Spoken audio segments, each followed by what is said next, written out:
So marami kang option no, na pwedeng paliguan dito. At marami ding video okay dyan guys no, na marerentahan. Bundok na yan. Pero about 5 to 10 minutes lang naman yung lalakad.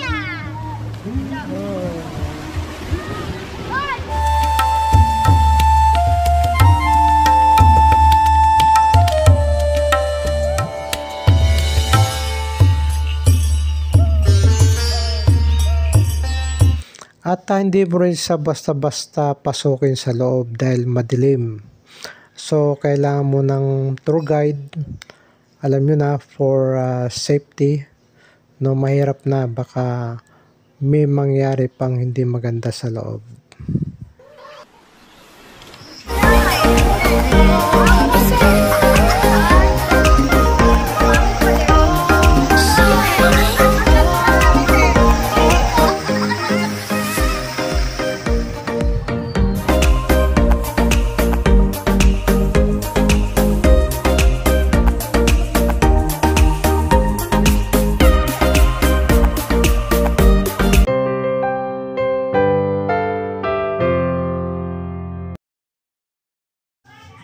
Okay guys, magandang morning sa lahat.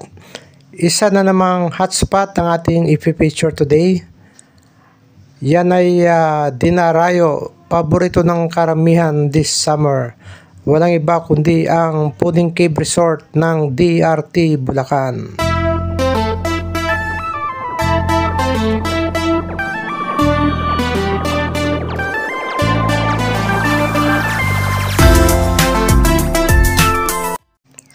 Ito guys ang pinakamabilis na daan via Kaipian Road at madadaanan natin ang pinakabongga at bagong-bagong City Hall ng San Jose del Monte City.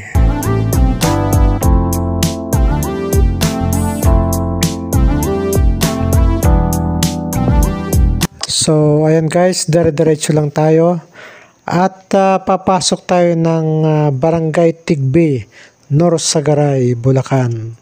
And then lalabas tayo ng Angat, Bulacan at diretso lang tayo papuntang DRT.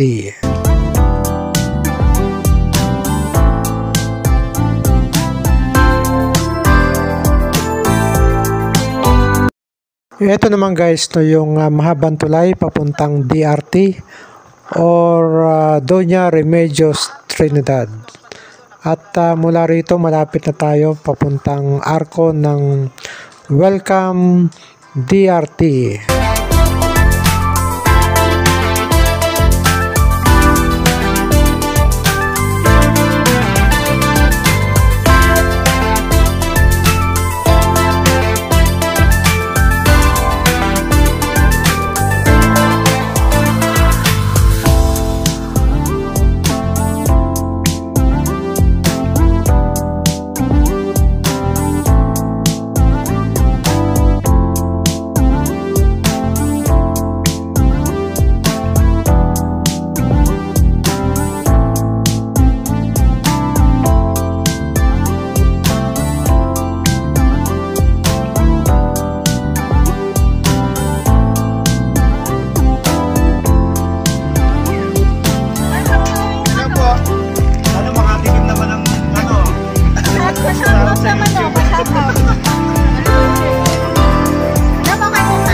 Ayan, nandito tayo ngayon sa loob mismo ng Pudding Cave. At sa nakikita nyo guys, no, napakalawak ng area. No, malawak yung parking area, yung ilog. Actually, yung ilog na yan sa entrance na yan ay hanggang doon sa itaas ng bundok yan guys. So marami kang option no, na pwedeng paliguan dito. At ganoon din no, na ang daming mga cottage no, na pwede mong pagpipilian. At marami ka rin mabibilan dito ng iba't ibang items no, na gusto mong bilhin. Ayan, ang mga cottage nga pala dito guys no ay nagre-range no ng 150 to 300 pesos. Ayan po. At marami ding video kay dyan guys no na marerentahan doon sa gustong mahilig kumanta dyan. So wala kayong problema dito, hindi kayo mainip. Ayan no, napaka lawak ng area. At of course yung pinaka main na attraction dito is yung Pudding Cave no na sinasabi. At yan ay makikita mo doon sa itaas no ng bundok na yan.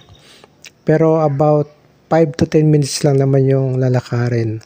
At makikita mo ng Pudding Cave. At mamaya ipapakita ko sa inyo guys kung ano ang itsura no ng Pudding Cave na yan. Siya nga pala guys no, dahil sa Monday at maaga pa ay wala kayong gaano nakikitang tao ngayon. Pero sabi nila mamaya after lunch ay dumaragsa yung mga tao dito. Kahit sabihin mong Monday, Tuesday hanggang Friday. At lalo na pagka weekend days guys, talagang punong-puno no, ang mga cottages dito. Para yung mga tao talaga rito ay paborito itong puntahan para sila mag-relax, mag-unwind. At o nga pala, pwede pala dito yung overnight stay. At safe dito guys, no, talagang mag-enjoy ka dito sa Pudding Cave.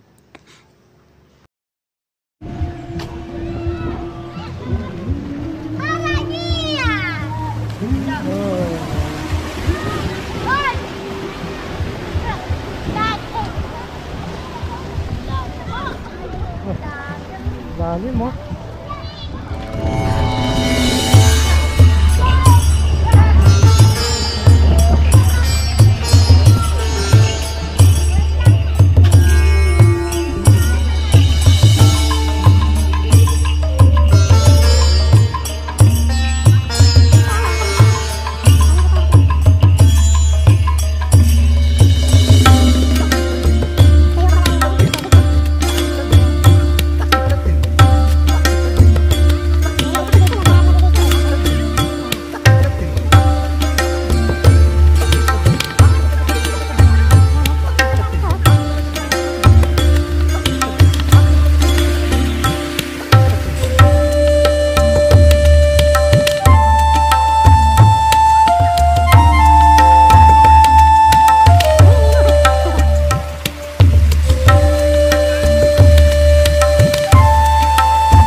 So ito guys yung Pudding Cave.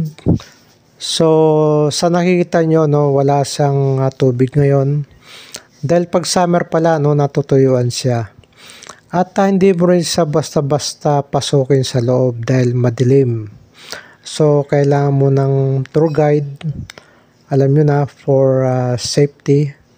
No, mahirap na, baka may mangyari pang hindi maganda sa loob. Saan po nagkagaling tubig na ito? Papuntang ano? Punta po sa baba, pero yan hoy talagang bukal. Ah, Bukal ho talaga yan. Sa ilalim talaga ng gagaling. galing ng Pudding Cave? Opo, galing puro pero pagka yun hoy natuyo, talagang tuyo na rin ho natin. Hindi siya lumalaki ng malaki. Maliban lang ho kung may bagyo, yun talagang Marami. napakagyo. Maabot ho hanggang dyan sa ugat na yan. Yan, oh, linaw, oh.